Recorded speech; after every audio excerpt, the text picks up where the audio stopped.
ఆదికాండము 7వ అధ్యాయము. యెహోవా, ఈ తరము వారిలో నీవే నా ఎదుట నీతిమంతుడివై యుండుట చూచితిని గనుక నీవును నీ ఇంటివారును ఓడలో ప్రవేశించుడి. పవిత్ర జంతువులలో ప్రతి జాతి పోతులు 7 పెంటులు 7, పవిత్రములు కాని జంతువులలో ప్రతి జాతి పోతును పెంటియు 2, ఆకాశ పక్షులలో ప్రతి జాతి మగవి 7, ఆడువి 7. నీవు భూమి అంతటి మీద సంతతిని జీవముతో కాపాడునట్లు నీ యొద్ద ఉంచుకొనుము. ఎందుకనగా ఇంకను 7 దినములకు నేను 40 పగళ్లును 40 రాత్రులను భూమి మీద వర్షము కురిపించి నేను చేసిన సమస్త జీవరాశులను భూమి మీద ఉండకుండా తుడిచివేయుదునని నోవహుతో చెప్పెను. తనకు యెహోవా ఆజ్ఞాపించిన ప్రకారము నోవహు యావత్తూ చేసెను.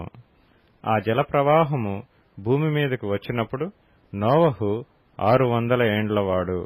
అప్పుడు నోవహును అతనితో కూడా అతని కుమారులను అతని భార్యయు అతని కోడండ్రును ఆ ప్రవాహ జలములను తప్పించుకొనుటకై ఆ ఓడలో ప్రవేశించిరి.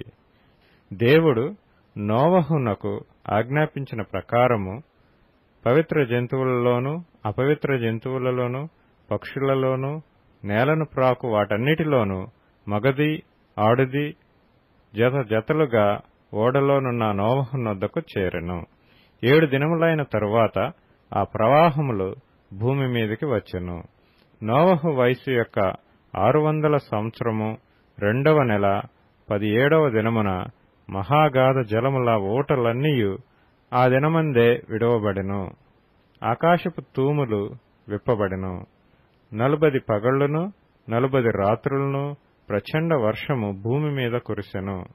ఆ దినమందే నోవహును నోవహు కుమారులగు షేమును హామును యాపెతును నోవహు భార్యయు వారితో కూడా అతని 3 కోడండ్రును ఆ ఓడలో ప్రవేశించిరి. వీరే కాదు, ఆయా జాతుల ప్రకారము ప్రతి మృగమును, ఆయా జాతుల ప్రకారము ప్రతి పశువును, ఆయా జాతుల ప్రకారము నేల మీద ప్రాకు ప్రతి పురుగును, ఆయా జాతుల ప్రకారము ప్రతి పక్షియు, నానా విధములైన రెక్కలు గల ప్రతి పిట్టయు ప్రవేశించెను. జీవాత్మ గల సమస్త శరీరాలలో రెండేసి ఓడలోనున్న నోవహునొద్ద ప్రవేశించెను. ప్రవేశించినవన్నీయు దేవుడు అతనికి ఆజ్ఞాపించిన ప్రకారము సమస్త శరీరాలలో మగదియు ఆడుదియు ప్రవేశించెను. అప్పుడు యెహోవా ఓడలో అతని మూసివేసెను. ఆ జల ప్రవాహము 40 దినములు భూమి మీద నుండగా జలములు విస్తరించి ఓడను తేలచేసినందున అది భూమి మీద నుండి పైకి లేచెను. జలములు భూమి మీద ప్రచండముగా ప్రబలి మిక్కిలి విస్తరించినప్పుడు ఓడ నీళ్ల మీద నడిచెను. ఆ ప్రచండ జలములు భూమి మీద అత్యధికముగా ప్రబలినందున ఆకాశమంతటి క్రిందనున్న గొప్ప పర్వతములన్నీయు మునిగిపోయెను. 15 మూరల ఎత్తున నీళ్లు ప్రచండముగా ప్రబలెను గనుక పర్వతములను మునిగిపోయెను. అప్పుడు పక్షులేమి, పశువులేమి, మృగములేమి, భూమి మీద ప్రాకు పురుగులేమి, భూమి మీద సంచరించు సమస్త శరీరులేమి, సమస్త నరులేమి చచ్చిపోయిరి. పొడి నేల మీదనున్న వాటన్నిటిలోనూ నాసికారంధ్రములలో జీవాత్మ సంబంధమైన ఊపిరి గలవన్నీయు చనిపోయెను. నరులతో కూడా పశువులను, పురుగులను, ఆకాశ పక్షులను, నేల మీదనున్న జీవరాశులన్నీయు తుడిచివేయబడెను.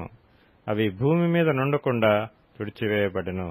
నోవహును అతనితో కూడా ఆ ఓడలో నున్నవియు మాత్రము మిగిలియుండెను. 150 దినముల వరకు నీళ్లు భూమి మీద ప్రచండముగా